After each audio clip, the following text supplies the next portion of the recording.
Bom pessoal, tudo bem? Dando seguimento aí às nossas mini aulas técnicas de seguro, a gente vai abordar agora o seguro de transporte. O que é o seguro de transporte? É o seguro da carga, não é o seguro do automóvel, tá? O seguro da carga, para ele ter validade, a carga precisa sempre estar em cima de um caminhão. Se a carga está em cima do caminhão, ela está com cobertura. Quando a carga sai do caminhão, já não é mais cobertura, já não é mais seguro transporte, ok? O seguro de transporte se divide basicamente em dois tipos de negócio: o seguro do transportador e o seguro do embarcador, ou seja, a empresa, por exemplo, uma fábrica de cadeiras que contrata um transportador para transportar os seus produtos, ok? Vamos começar pelo transportador, tá? A empresa transportadora. São necessárias duas apólices, dois tipos de apólice. A primeira chama-se RCTRC, ou Responsabilidade Civil do Transportador Rodoviário. Essa é uma apólice obrigatória. O governo obriga todas as transportadoras a ter essa apólice. O que ela cobre? Ela cobre danos à carga decorrente de acidente ou tombamento do caminhão. Quebrou, amassou, enfim, qualquer dano à carga decorrente de um acidente com o caminhão ou de um tombamento, é essa apólice, ok? Como é que se precifica essa apólice? Normalmente a seguradora vê o tipo de mercadoria, a origem do caminhão, o destino para onde ele vai, o valor da mercadoria. Então se pede mais ou menos uma média do que foi feito no último ano, tá? Para se definir uma taxa. Essa apólice específica, ela já vem com uma tabela de taxas de origem e destino. Tá? Se o caminhão sai do Rio Grande do Sul e vai para São Paulo, é uma taxa. Se ele sai de Santa Catarina e vai para Manaus, é outra taxa, ok? Mas também pode ter algumas negociações comerciais da corretora com a seguradora para dar um desconto nessa taxa, tá? Ou seja, daí na apólice vai constar, ou na proposta vai constar desconto de 10% a 60% na taxa comercial, tá?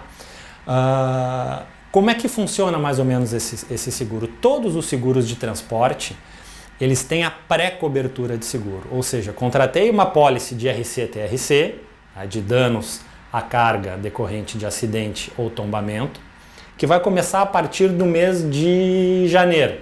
Tá? Contratei a apólice, transportei o mês de janeiro inteiro, tá? Só que antes, o que a transportadora tem que fazer? Antes de cada viagem tem um sistema da seguradora que é via internet, ela tem que informar alguns dados básicos de cada viagem.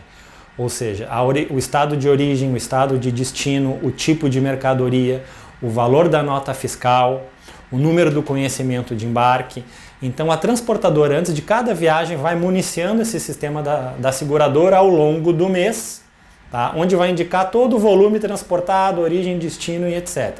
Chegou no final do mês de janeiro, a transportadora vai emitir uma prévia, a seguradora vai emitir uma prévia da fatura, para a transportadora dar ok, aí se emite uma fatura para pagamento normalmente com vencimento para o final do mês seguinte. Ou seja, aquilo que eu transportei em janeiro, eu vou pagar só no final de fevereiro, ok? A segunda apólice do transportador chama-se RCFDC, Responsabilidade Civil Facultativa de Desaparecimento de Carga. No nome já diz que é facultativa, ou seja, não é obrigatória que nem o RCTRC. Tá? O que cobre essa apólice? Cobre roubo da carga. Então, aquela primeira cobre danos à carga em função de acidente e tombamento, e essa segunda é uma apólice específica para roubo de carga. A primeira é obrigatória e essa não é obrigatória. Essa transportadora pode contratar ou não, é facultativa, o próprio nome diz. Tá? Qual é que é a diferença? Primeiro, obviamente a cobertura, o tipo de cobertura. Segundo, é uma taxa única, não vai variar de acordo com origem e destino. Né? Existe um questionário antes no qual o transportador vai informar as principais rotas que ele faz, a seguradora vai fazer uma análise disso, do tipo de mercadoria, e vai fazer uma taxa única para todos os embarques. Tá? da mesma forma como a anterior, é colocado as mesmas informações no sistema da seguradora ao longo do mês. No início do mês seguinte vai se dar uma prévia da fatura, dado o ok do segurado da transportadora, é emitida uma fatura para o final do mês seguinte. Outra característica importante nessa apólice, que é o gerenciamento de risco. Isso a gente não tem na apólice de acidente, no RC-TRC.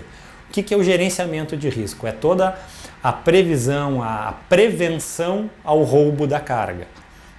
Tem 3 etapas o gerenciamento de risco. Tem o cadastro e consulta do motorista, tem uma segunda etapa que é o rastreamento e monitoramento da carga e uma terceira etapa que é a escolta armada. Quando que usa cada um? É obrigatório de quem contrata a apólice de roubo ter o gerenciamento de risco e principalmente a primeira etapa do gerenciamento de risco, que é o cadastro e consulta do motorista, onde tu coloca lá o CPF do motorista e vai dar se ele tem ficha criminal ou não, se ele está muito endividado, né, que é um possível aliciado de quadrilha de roubo de carga, enfim. E a seguradora, o cara passou, o motorista passou, ok, pode seguir viagem. Não, esse motorista não passou, não está liberado esse embarque. Ou seja, a transportadora vai ter que trocar o motorista. Se ela seguir viagem com aquele motorista que não foi autorizado e tiver um sinistro, não vai ser indenizado. Ok?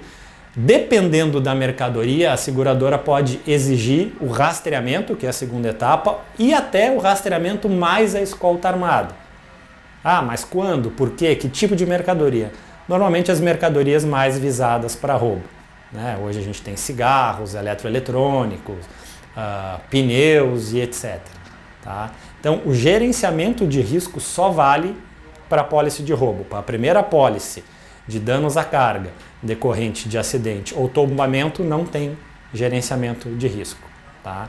O que a gente precisa para a cotação? Existe um questionário onde é avaliado os tipos de mercadorias transportadas, as origens, o destino, o valor máximo transportado por viagem, o valor médio, quantidade de viagens, enfim, é uma série de informações que aí a seguradora vai taxar essas apólices, tá bom? Mas quanto que pode dar isso? Que tipo de taxa? Normalmente dá uma média aí, as taxas variam de 0,03% a 0,05%, podendo ser um pouquinho mais ou um pouquinho menos, sobre o valor da movimentação mensal. Então pega o valor de nota fiscal de toda a movimentação mensal, vezes essa taxa, vai dar o prêmio que ele vai pagar por cada uma das 2 apólices, ok? A comissão média nossa também é em torno de 15%. Tá? Para a cotação, a gente vai mandar por e-mail para vocês também esse questionário, tudo que necessita para as seguradoras avaliarem o risco. Bom, pessoal, no início eu falei que existem 2 tipos de seguro transporte. Né? Do transportador, que a gente acabou de falar, com 2 apólices, e o do embarcador, que é a empresa, né? O fabricante de cadeira. Tá? Qual é a diferença? A principal diferença é que, enquanto a transportadora, para ter cobertura de acidente, tombamento e roubo, tem que contratar 2 apólices, o embarcador, a empresa, tem que contratar uma apólice só, que se chama Apólice de Transporte Nacional, com uma taxa única, que cobre danos à carga decorrente de acidente, tombamento, roubo e avarias também. O que são as avarias? Qualquer dano à carga que não for decorrente de todas as outras coberturas, ou seja, não houve roubo, o caminhão não se acidentou, não tombou, mas a carga chegou amassada, estragada, molhada, enfim, isso são avarias. Então a apólice de transporte nacional do embarcador é uma taxa única para todas essas coberturas. Tá? Essa é a grande diferença. Mas se eu sou uma empresa, o que vale mais para mim? Eu contratar a apólice de transporte nacional ou eu não contratar, obrigar a transportadora que vai fazer o frete para mim a contratar e me cobrar? Olha, só por essa divisão já dá para a gente saber. Enquanto a transportadora tem 2 apólices, com cada uma com uma taxa, essa aqui é uma apólice só com uma taxa. E a taxa é mais ou menos a mesma coisa ali, 0,03%, 0,04%, sobre o valor transportado. Então já cai pela metade. Tá? Então é muito mais financeiramente mais viável a empresa contratar o seu próprio seguro do que deixar a cargo da transportadora, tá? Porque de cara já é a metade do custo, né? Além de que a transportadora, na negociação do frete com a empresa, ela baixa um pouquinho o custo do frete, mas ela aumenta, ela usa o seguro que ela contrata até como um subproduto, né? Multiplicando a taxa deles por 2, por 3, para cobrar do cliente depois. Então, esse é sempre um argumento importante para a gente colocar para o cliente, para a empresa que tem o seguro pela transportadora, mostrar que ela vai economizar contratando o seguro próprio. E ficamos à disposição. Valeu, pessoal. Até a próxima.